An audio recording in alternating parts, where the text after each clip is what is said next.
Light is the hope to all who seek. Light is the way when moments are bleak. So look up to the skies. The light is Jesus Christ, and all who seek will find. Na na na na na na. Na na na na na na. Na na na na na na na na na na na.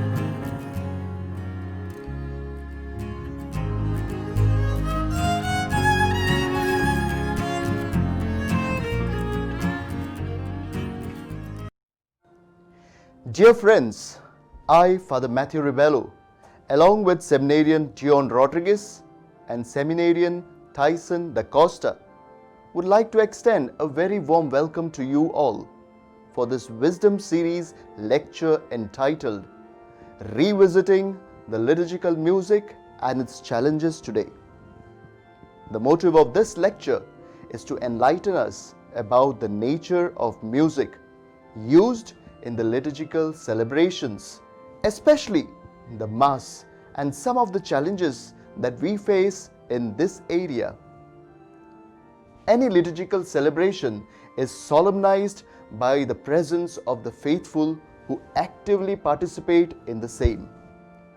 Lay faithful feel happy to participate in the liturgical singing even when there is a trained choir, because they do not come to hear the Mass and the singing, but to take an active part. Hence, we shall divide our lecture in three parts. Firstly, the nature of music used for the liturgical celebration. Secondly, critical evaluation of liturgical music in our archdiocese. And thirdly, the future challenges to liturgical music in our archdiocese. Firstly, the nature of music used for liturgical celebration.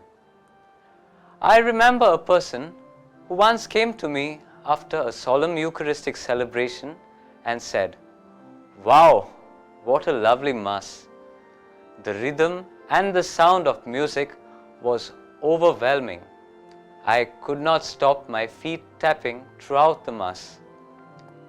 I asked him only one question: "Did it help you to pray?" And there was a deep silence. The motive of liturgical music is to foster praying and praising the triune God as a community. If this goal is not met, then the singing in church turns into a performance for the tapping of the feet. Community liturgical singing helps in the growth of our faith and of community bonding. The Second Vatican Council was a pivotal moment in the history of the Church to recognize the importance of music in the liturgy and gave us some guidelines to counter the abuses that were inappropriate for liturgical celebrations. The Constitution on the Sacred Liturgy, Sacrosanctum Concilium, number 112, clearly states that sacred music is to be considered more holy in proportion as it is more closely connected with the liturgical action, whether it adds delight to prayer, fosters unity of minds, or confers greater solemnity upon the sacred rites. But the Church approves of all forms of true art having the needed qualities and admits them into divine worship.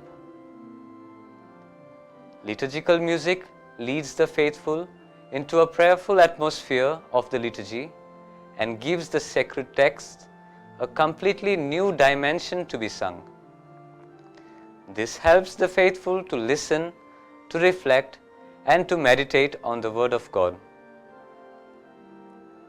The 6th chapter of the Constitution, Sacrosanctum Concilium, and the instruction Musicam Sacram helps us to draw some parameters for the singing in the liturgical celebration.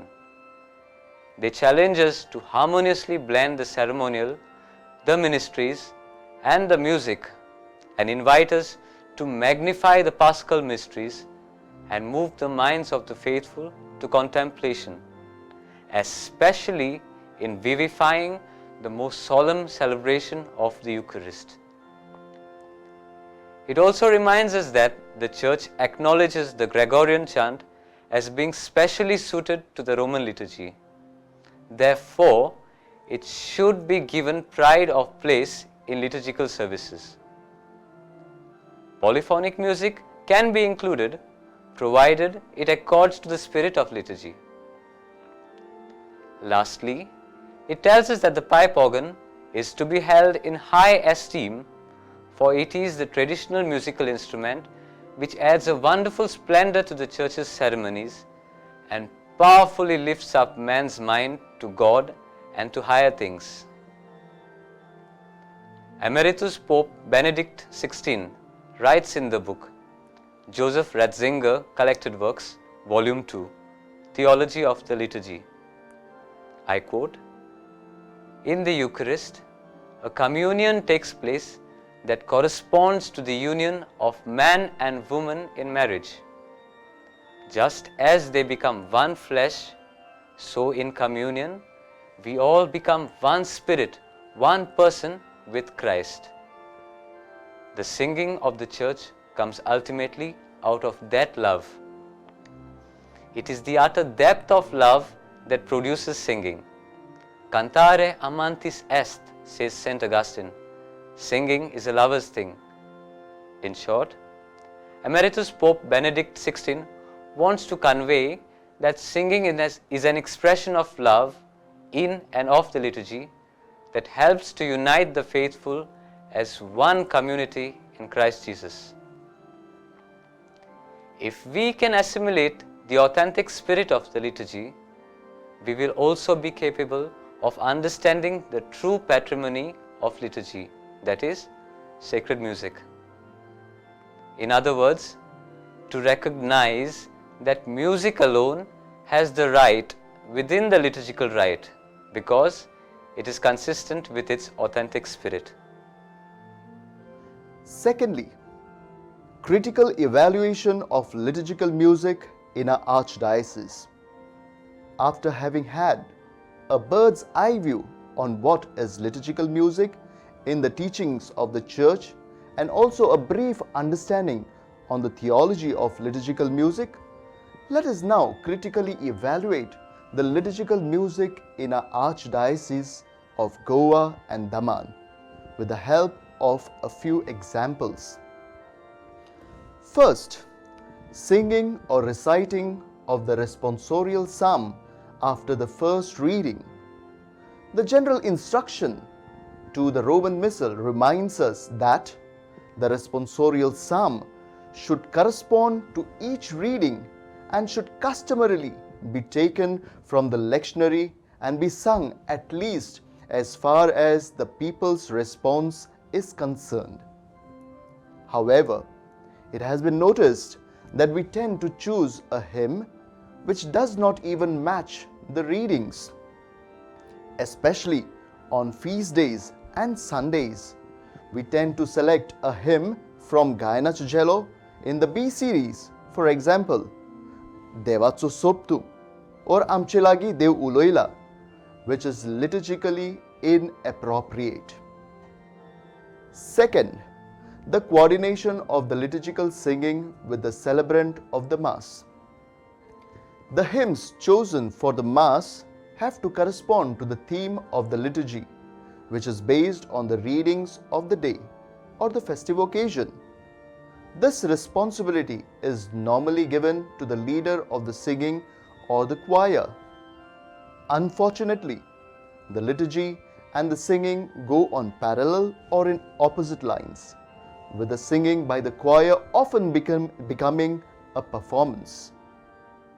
Musicam Sacram states that in selecting the kind of music for the liturgical celebration, the choir must keep in mind that singing should not hinder the active participation of the people and it should correspond to the spirit of the liturgical celebration. The Church does not forbid the choirs, but their function is to animate the liturgy and lead the congregation in singing. However, choirs, whether parish or professional, seem to behave as if they are not part of congregation with regard to their placement in the church, having a special dress code, etc., making most of the congregation to be as silent listeners or spectators. Third, the singing of approved hymns. The Archdiocese is blessed with the Gayanantu and the Devacha Burganchi Gita, which obtain numerous hymns and melodies that are approved for liturgical singing.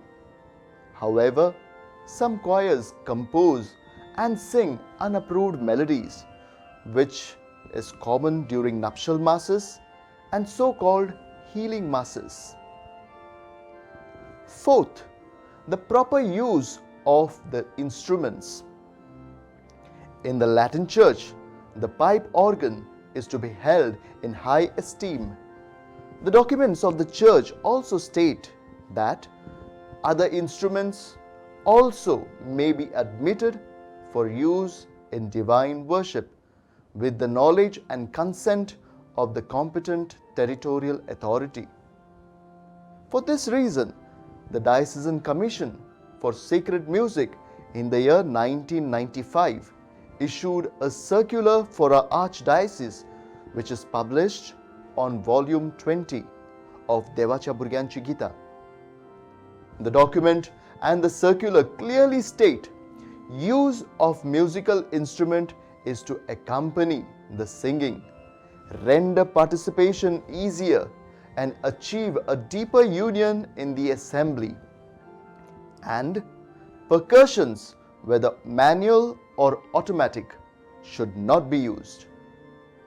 Since most of our keyboard players find it difficult to play bass beat with the left hand, a bass guitar could be used in place of percussion automatic beat. The circular of our Archdiocese further states that electronic keyboard can be used with the following effect only: strings, church organ, clarinet and flute, and the other effects should be avoided. At times, we also find unapproved real instruments like mandolin and recorder being played during Mass, which should be avoided. Fifth, chanting the Psalms and the Canticle for the Vespers. The document Musicam Sacram also reminds us that it is desirable that at least some part of the divine office, especially principal hours, namely Lauds and Vespers, should be performed in sung form by these people, at least on Sundays and feast days. In our parishes, on the occasion of solemnity or feast, Vespers are solemnly celebrated on the previous evening. However, instead of chanting the Psalms and the Canticle, inappropriate hymns from the Gayanatu are sung. We could train the choir and the congregation to intone the Psalms and the Canticle at least in recta tone, which means chanting on one note only. We could have given more examples, but due to lack of time, these will suffice. Thirdly, the future challenges to liturgical music in our Archdiocese. Liturgical music in our Archdiocese seems to face three future challenges, namely overemphasis on music, traditional music versus contemporary music, and Latin language still alive, not extinct. A. The overemphasis on music. For Sundays, and especially for feast days, it seems fashionable to have specially trained choir. Sometimes, musicians even from outside the parish are invited to accompany the choir so that the performance is excellent. Sometimes, these musicians are not accustomed to play liturgical music. Hence, they naturally tend to play jazz-style accompaniment to the hymns. When we give overemphasis to the musical part of the celebration, we lose the very purpose of the liturgical celebration. Music is important in and for the liturgical celebration, but it is always at the service of the liturgical celebration. B. Traditional music versus contemporary music. Gregorian chant is uniquely the Church's own traditional music. This type of music was composed to reflect the character of the text as well as to fit the stresses and rhythmic patterns of spoken language. Chant is a living connection with our ancestors in faith, the traditional music of the Roman Rite, a sign of communion with the universal Church, a bond of unity across cultures, a means for diverse communities to participate together in song and summons to contemplative participation in the liturgy. Perhaps because of the language in the Gregorian chant and the youngsters being accustomed to the jazz, pop, rap, etc., Gregorian chant may not be appealing to them. However, tradition of the Church cannot be broken and replaced by any other type of contemporary music. For example, I cannot adapt a popular music of Simon and Garfunkel called Sound of Silence to Amcha Bapa or Our Father, or even the use of traditional Mando music tune to compose a liturgical hymn. C. Latin language still alive, not extinct. A language can be called living language if someone speaks it as a mode of communication. It can also be called alive if it is studied and used as a literary text. For example, Latin terms are mostly found in science, medicine, and in the documents of the Catholic Church. Although vernacular has become the language of the liturgical celebration, the Latin language is not dead to the Roman Catholic Church. Sacrosanctum Concilium number 36 reminds us, particular law remaining in force, the use of the Latin language is to be preserved in the Latin Rite. And Sacrosanctum Concilium number 54 reminds us that required steps be taken enabling the faithful to say or sing together in Latin those parts of the ordinary of the Mass belonging to them, like Kyrie, Gloria, Sanctus, Agnus Dei, and also Pater Noster. One should not be anti-Latin but make use of it in the liturgical singing as far as possible. Otherwise, we will make it extinct. Dear friends, liturgical music cannot be substituted by any other music during the celebration of the sacred mysteries of our faith, because liturgical music has the characteristics of holiness, goodness, and universality. It helps us to translate the authentic liturgical spirit into notes, melodies, and songs. Liturgical music directs us to the worship of the celebrated mystery, fostering an authentic and integral participation, helping in a way to grasp the sacred. Many parishes, priests, and choirs in Goa do follow these norms laid down by the magisterium and the archdiocese in order to foster a greater devotion and an active participation of the faithful in the liturgy through singing. A humble request is to study and sing the hymns from the Gayanacha Cello and the Devacha Burganchi Gita. The Archdiocese has a committee for the Formation in Liturgical Music, which organizes deanery-wise formation programs in liturgical music. It would be advisable that the church choir masters, the leaders of choir, choir members, and those interested in liturgical music to attend these programs, which we hope to begin after this COVID-19 situation. In this way, let us help each other to make our liturgical celebration more meaningful, more powerful, and more participative by means of the liturgical music. Thank you and God bless you. My dear friends, we have just participated in the last lecture of the Wisdom Reflection series, LUCEAS SICUT LUMINARE. We began in the month of September, and this was the 14th lecture.